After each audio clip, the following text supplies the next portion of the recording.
Hello and welcome to another So You'd Like to Get Into Video Games. Today's episode is going to be about rogues. Now, I'm calling them rogues. I'm going to do a very quick explanation. There's rogue-like and rogue-lite. And a game that is alike is a game that is like Rogue. Rogue was a game that came out, I want to say in the late 80s, maybe it was in the early 80s. It was very ahead of its time.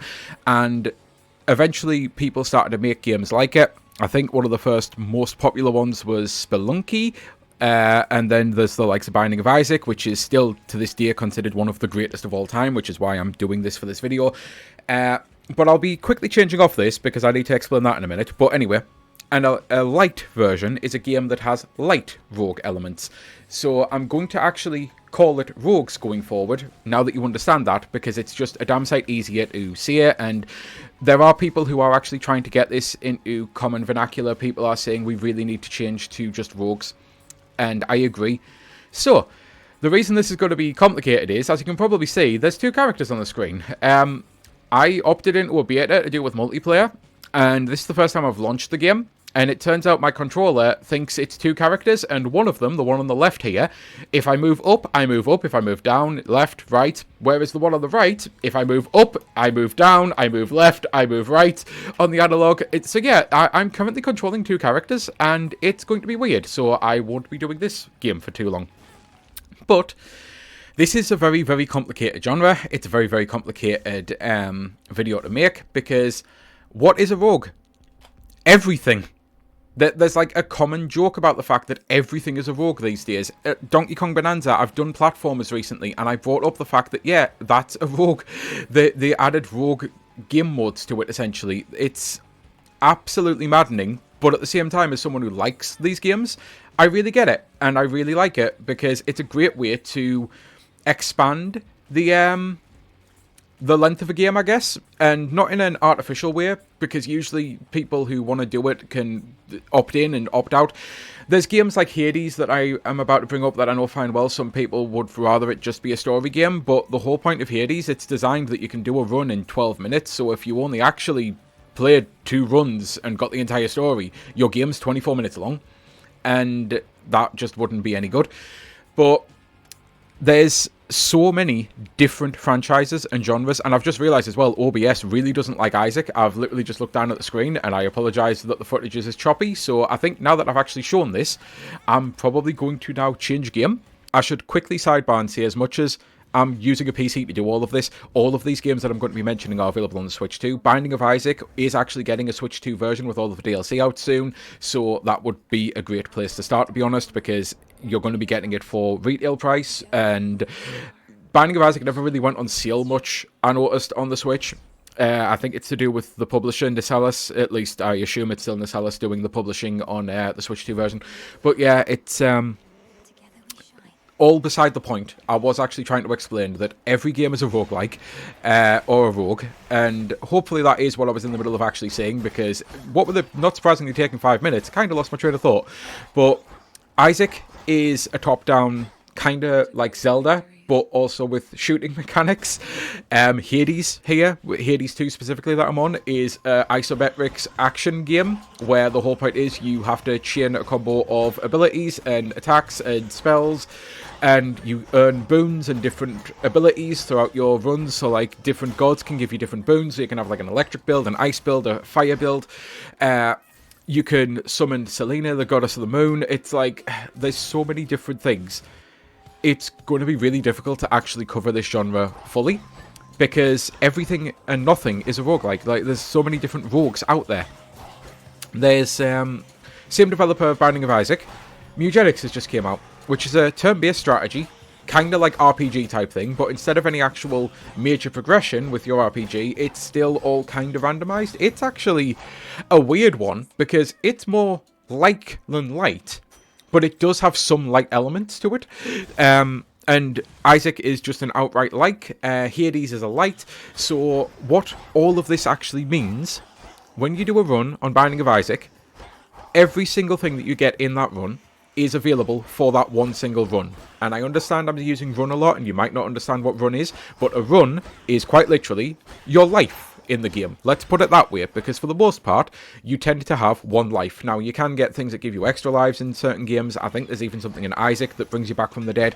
But for the most part, you get a single life, and when you die, or when you beat the boss, that's your run done. And then you start another one, and everything's gone. Like, absolutely everything that you had is gone, because it's a rogue-like. This one being Hades, it's a light.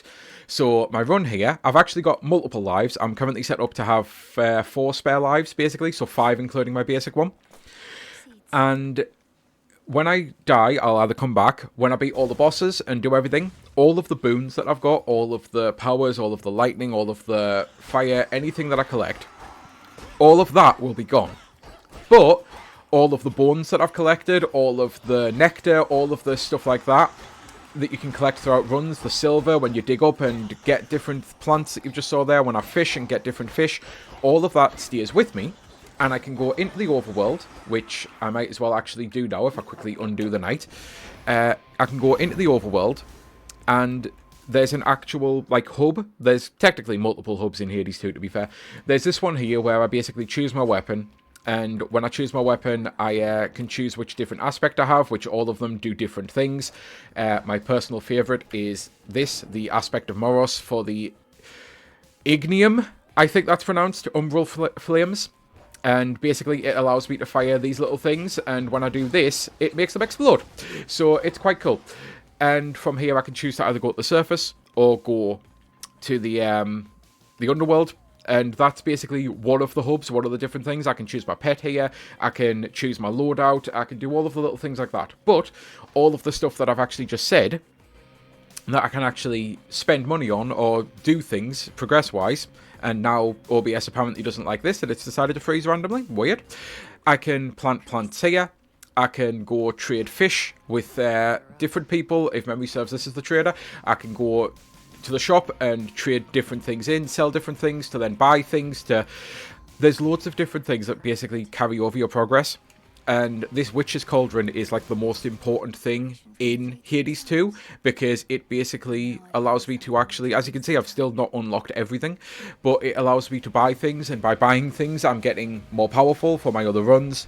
So a light is definitely a better, easier way to get into the genre of rogues, because, yeah, you're going to die.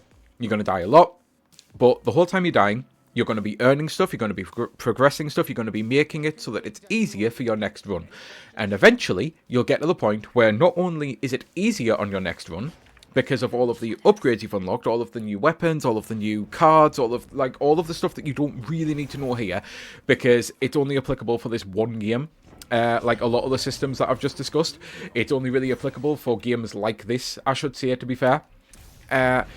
You'll eventually go through, have all of these cool abilities, but also your skill will be getting better the more you play it. The faster you get, the better you get, like all of the things like that, your ability will actually be getting better, and it allows you to basically beat the game. Whereas you don't get any of that progression, as I say. You are solely relying on what's known as RNG, which RNG stands for Random Number Generator. If you have good luck, basically, then you get a really good run. If you have bad luck, you get a really bad run. But, again, skill is a defining factor. The more and more you play, the more skill you get, the better you get at the game. So it then becomes a case of, maybe on Isaac, you can only get a clear when you get really, really lucky. And that might sound really shitty, because it's like, oh, do I have to get lucky to enjoy a game? But by playing the game and getting so skillful, you'll get to the point where a good luck run helps and allows you to, like, be really dominant, but you'll be so good at the game that a bad luck run won't really screw you over. Yeah, it'll be harder, and maybe you won't go all the way, but you'll still be able to do things and practice and get better. So luck is definitely a determining factor, even in a light as well. Hades, the very first Hades game, I got a clear on my 14th clear, and I got a clear on my 16th on Hades 2. Now, I actually would have got a clear on my 11th on Hades 2, but I'm visually impaired, and the final boss has a mechanic that I genuinely could not see, and it made things more difficult than it should have been for me, and it's the only reason that it took me 5 extra attempts to get a clear. part of that is because I am genuinely so good at Hades 1 that I was so good at Hades 2 from the get-go, I was able to get right to the end of the boss, even on only my 11th run. But part of it was also that 11th run, I got really fucking lucky. I got loads of really powerful boons. I was using a weapon that I really liked. I think it might have actually been the first time I unlocked the Umbral Flames. I didn't, not that I can speak today, I didn't have the aspect of Moros, but I think it's the first time I got that. So yeah, I've tried to do my best here to do some basics, but now I need to actually mention some recommendations, so I'm going to make another cut because I am going to go into Mugenics that I've already mentioned, because this way I'll have shown off 2 more actiony games and a strategy game. Now, I have already said every game that I'm showing is available on the Switch. At the moment, Mugenics is not, but they have confirmed they're working on it, so eventually it will be able to. You won't be able to get it now, but you will be able to get it later. And I'm actually going to be really glad when Mugenics gets a Switch 2 version, because I love this game, but I've barely played it. And I've barely played it because the game actually penalizes you if you try to save and quit in the middle of a battle. And because of a lot of issues I have in my life, from ADHD to migraines to a bunch of other things, I need to be able to quit in the middle of a battle. And a lot of games like this allow you to do that. Allow you to literally save and quit on the turn, and then you launch back in and you go right back to that turn. For whatever reason, Mugenics does not allow this. So having a Switch 2 version would really help me out personally, because then I'd be able to just put the console into sleep at any moment and not be penalised. So yeah, I'm really, really hoping that it comes out soon. But Mugenics is a turn-based strategy game, and this is a problem with the fact that I've only played the game for a little bit. But basically, it's a turn-based strategy game. My whole point is, on this stage here, I've got to kill all of the rats, or mice to be fair, and I can't even remember what they're called. Pinky, there we go. I don't think I need to kill all of those, but my whole point is I need to be able to control my characters, which obviously is a turn-based thing here. And where I've moved, I can't actually do any attack with this this character, I don't think. So yep, I'm just basically... Oh, I made a deal with the devil. I forgot I could do that. So yeah, this works then. So, bam. I've moved, I've took my turn, I've done a powerful attack, I've killed a bunch of stuff, I now have coins over there to collect, and now I'm going to end that character's turn. And every order, like every match of this has a turn order. So as you can see there, that Pinky moved before I got my next turn. It's all about a balance of basically learning what you need to do when you need to do it, and this is probably not a great one for beginners, but at the same time, because you can take your time, this is why I wanted to put this one on, and it's why I'm going to be putting Slay the Spire on in a minute. You can take your time. Like, it doesn't matter that this is considered a really difficult one. You can just take your sweet time. I'm not going to get penalised for doing so. I can really think through my moves. Obviously, not that I'm thinking through my moves here. I can really think through my moves. I can think through what character's going to go next, so which cat's going to go before which NPC enemy, and I can figure out my strategy. I can, work out when I need to heal characters, when I need to hurt characters, and all of that stuff, and just take my sweet time. And it's why it might actually be a pretty good beginner one, because, again, yeah, it is difficult. And if you're learning strategy games at the same time that you're learning roguelike games, or rogue games, to be fair, I've said I was going to cut it down to rogue, and I've said that about 4 times now, so, but at the end of the day, it'll get there eventually. I don't need to be perfect. No one needs to be perfect. Eventually, we'll all just start calling them rogues. I'm sure of it, because it's going to be easier. It avoids confusion like this. So if you're learning a strategy game, as well as learning rogues, then it might be a lot to bite off in one go. But, at the same time, as I say, it's not so much forgiving, but it really does give you time to think. And in games, that can be some of the most difficult things. A lot of people are reactionary, a lot of people are not reactionary, a lot of people like to be methodical and think about things. There's different genres for different people, and this is why I'm actually glad that kind of everything is a rogue here, because at the end of the day, some people truly cannot play games like Hades, and some people truly cannot play games like this. As it turns out, can't play this while talking. I am really, really struggling here, so I'm going to make, hopefully, one last cut, because Slay the Spire is available on the Switch, and Slay the Spire 2 just came out in early access on the PC. Hopefully it'll be available at some point, but it's not even a full game at the moment. But Slay the Spire is another genre that's also turn-based called the Deck Builder, and it is one of my favourite roguelikes. I at least understand how to play the game. I've barely played it on the PC version though. I probably should have launched the Switch version, but it turns out I don't have it installed. So I've went for playing Risk of Rain 2 first. I wanted to cover Risk of Rain 2 because it's a third-person shooter, as you can probably tell. I wanted to be able to show as many different styles of genre as I could in Rogues, because again, everything is a Rogue. Everything is these days. And Risk of Rain 2 is available on the Switch too. It is a brilliant, brilliant game. It is a very brutally difficult, but also very fair game. There's a lot of things to unlock, and you might want to use a guide to unlock some of the more difficult things to figure out, because some of them are pretty cryptic, but for the most part the game is pretty easy to beat through because you get 3 difficulty levels. DLC can make the game easier or harder depending.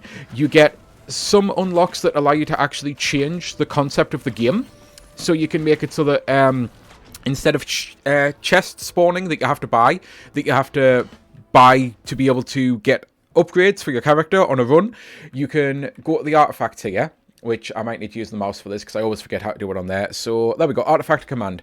So that's not the chest one, but this is still a really good one to make things easier.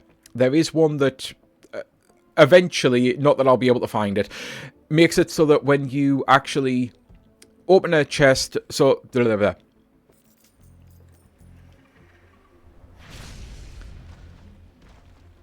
So, a lot of people might have noticed this is a very weird looking deck builder. That's because this is Risk of Rain 2. Turns out Slither Spire also is taking forever to launch, and I've actually messed this up about 4 times. Slither Spire just doesn't seem to want to launch at all, so maybe I can't show that. But I will try to end the video with it, because I do want to show as many genres as I can, and a deck builder is a really good one to show, because a lot of deck builder rogues are out there, and people like them. But there's also this, which is another action game, but it's a third-person shooter, technically. Some characters are melee, so therefore not shooter, but for the most part it's a third-person action game. And the whole point of Risk of Rain, 2 specifically, because 1 is a side-scroller type thing that's very difficult for me to see with my visually impaired moments. It really does make things difficult. But this is a third-person game, and the whole point is you run around, you have to kill enemies to earn money. By earning money, you can open chests. However, there's things known as artifacts, and those artifacts allow you to change up the game. So you might be able to, for example, get rid of the chests and instead have enemies drop items. There's artifacts, like I've actually activated one called the Artifact of Command, and I'll be able to show that off as soon as I can afford to buy something. But for the most part, you kill enemies to earn money, you earn money to get better items, you get better items to be able to get better and more powerful, to kill enemies easier.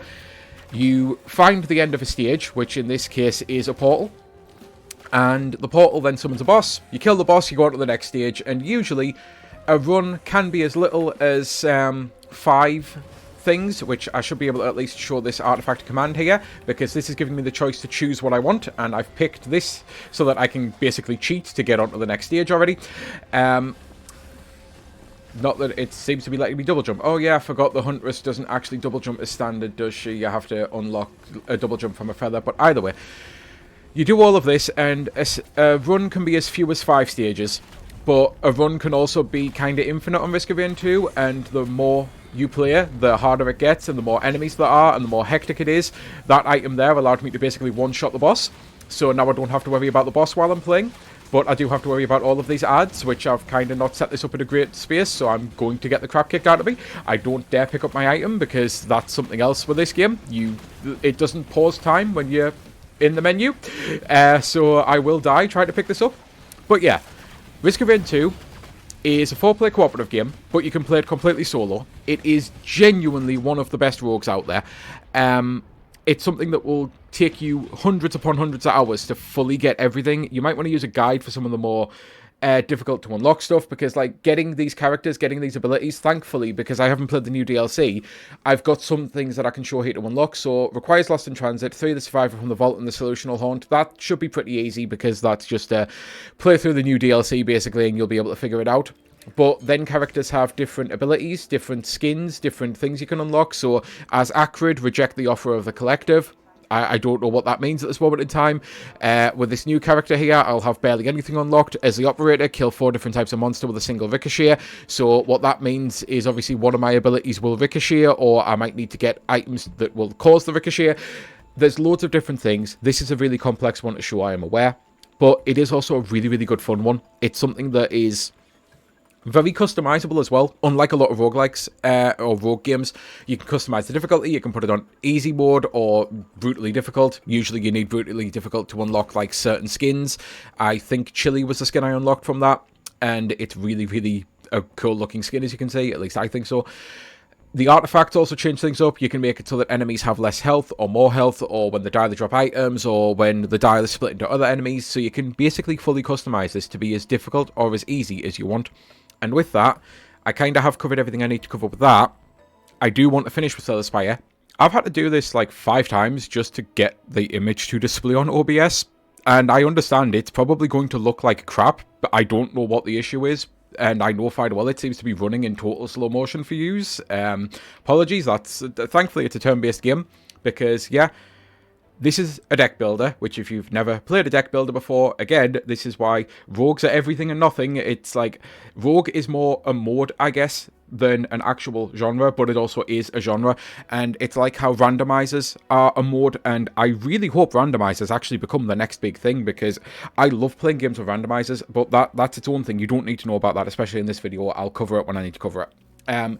So for now, this is a deck builder, and the whole point is you start with a character who has a basic deck, and as you're playing through the game and killing enemies and taking your turns, which I have 3... I can't remember the names of everything. I've played this a ton, but like I'm going to use shorthand. Basically, I get 5 cards there, but I only have 3 orbs in the bottom left corner, so everything I spend has to total 3 orbs. I can obviously get things that give me more, that allow me to do different things, but for the most part, I only get 3 orbs. I have to play 3 cards, discard the rest, and then my deck keeps shuffling. So as I'm beating enemies, as I'm unlocking cards, my deck gets bigger and bigger, which certain deck builders, that's a good thing. Certain times you want as many cards as possible. Other times, like with Slay the Spire, you kind of want as few cards as possible. So you want to collect power cards and then get rid of as many of the weaker cards as you can, so that your deck is only really drawing really good, powerful cards. Obviously, by putting powerful cards in and having all of the weaker cards, you're reducing your ability to get them, essentially. Again, a lot of games are RNG, a lot of games are random. By obviously having 100 cards in my deck, if I want one specific thing, I've got a 1 in 100 chance of getting it. If I have 2 of those and I actually get rid of 80 cards, suddenly I've got a 2 out of 20 chance to get the card. That is, like, you know, a lot better odds. So deck builders are great. Slay the Spire is genuinely a very difficult game. I've only actually cleared it a few times. I'm definitely not that good at it, because I grew up with a different kind of deck builder, like Pokemon trading card games and that, and I was really good at that, but I'm not as good at this. But I'm still competent enough to beat it, and if I put the extra time in, and I imagine with Slay the Spire 2 I will put the extra time in, I'll get to the point where I'm not just competent, but I'm actually pretty good at it, because it is a relatively simple premise. Again, every turn is kind of the same. You get told what the enemy's going to do on their next turn. So in this case, it was going to attack, but it doesn't matter because I killed the enemy before it got a turn. I'll get told when it's going to buff enemies, when it's going to block damage. I'll sometimes have moments like this where there's a question mark. I don't know what that's going to do. Now, from playing, I probably have a good idea of what that's going to do, but at the same time, I can't fully remember. If memory serves, that does something that, like, heals characters or charges up to do a really powerful attack or something. So I kind of might want to focus on killing it, but I'm also taking a load of damage by doing that, so I might want to focus on defending now. However, my defense, I only have 10, and I know I'm about to take a lot more than 10 damage, because there's 9 there, then another 4, then another 4. The whole point of deck builders is about learning when to attack, when to defend, when to spend your points on offense and defense, obviously, therefore, when to play certain power cards, when to save them. You only really get the cards that are in your hand, but there is a way to cheat. It's not really cheat, it's more like putting the odds in your favour. There's certain abilities that you'll get later on runs, where it could be a case of discard a card from your current hand. So let's say I discarded Anger. Obviously, I don't have it here, so I have to play it instead. But Anger was a free one anyway, so discard it. It goes into the top of the draw pile instead, so I know I'm going to get it the very next turn. Now here, obviously, I'm not going to do that because I can't set that up, unfortunately. But yeah, it would be as simple as, I know fine well I need Anger on my next turn, so I'll discard it now so it comes into my hand the very next turn. There's loads of different things like that you can do with deck builders. There's a lot to learn, but much like with Mugenics, the game, there's no time limit. I can just sit here forever. I can't obviously do anything here, but I could sit here constantly contemplating my next move. It's like, okay, so I'm going to take 8 damage. Should I have used defend? Like, should I use bash? Like, I can take whatever time I need. It is a really, really great one to get into. And with that, this chaotic clusterfuck of a video, which is also going to take forever to edit, is coming to an end. Because I've only shown 5 things here. And when I say rogues at everything, there's Blueprints. Blueprints is available on the Switch 2 finally, which is great for me because I can finally play it. I've owned it on the PC. It's not a sort of game I can play on a PC. I need to be able to shut it off, much like Eugenics, so I'm glad it's on the Switch 2. It's a puzzle game. You walk around in first person and you're having to solve puzzles. Rogues can be everything and anything at this moment in time. So there's beat 'em ups. There's like I can't remember the name of it. This is annoying me. Absalom. There's Absalom, which is a beat 'em up, and it's a rogue game as well. If you want to get into rogues, as your very first video game genre, it's kind of impossible to recommend anything. But if you know what you like, if you know you like platformers, if you know you like RPGs, if you know you like turn-based games, if you know you like strategy games, if you know you like action games, then you can branch out into rogues very easily, because it's like, oh, is there any game out there that I've got now that plays a bit like Hades? Yes, it turns out I like that. Let's play some Hades. Is there anything out there that plays a little bit like Zelda? As I say, I know Isaac is not technically... It's Zelda-inspired, but if you like the old Zelda games, then you'll probably be able to get away with it, even though it's kind of more of a shooter mechanic. But even things like, if you play Magic the Gathering in real life, if you know deck building, play Still Aspire as your first rogue, you'll be fine, you know? There's so many different things to get into. And hopefully I've managed to at least cover enough of this genre and give enough information that will be helpful for you to have a starting off point. But this is another one where hopefully there'll be people in the comments saying, okay, so this is what you should do with this. This is where you should start with this genre. If you, I've already mentioned Blueprints with puzzle games. I've already mentioned Absalom with beat 'em ups. There's games like Witchfire that are due to come out, which I believe is a rogue first-person shooter. Like there's Dead Zone, that's a rogue first-person shooter as well. There's Moonlighter, which is a game where you're basically building a shop. So some phases are managing a shop, some phases are doing combat and action. And as far as I'm aware, with the exception of Witchfire, all of them are available or going to be available on the Switch 2. Witchfire is like only available on the PC at the moment. It's why I needed to mention it, just to have a slight different genre, but I know fine well that one isn't available for that at this moment in time. And yeah, as you can probably tell, I'm starting to get really, really frazzled from covering this because there's just so much to cover. So again, hopefully it's been helpful. Until the next time, I truly do hope you have a great rest of your day. And this video is finally going to end, and so is my editing. Although, yep, what's one more weird glitch just at the end? Hopefully, I don't think you're getting any audio, you're getting my audio, but yeah. Bye!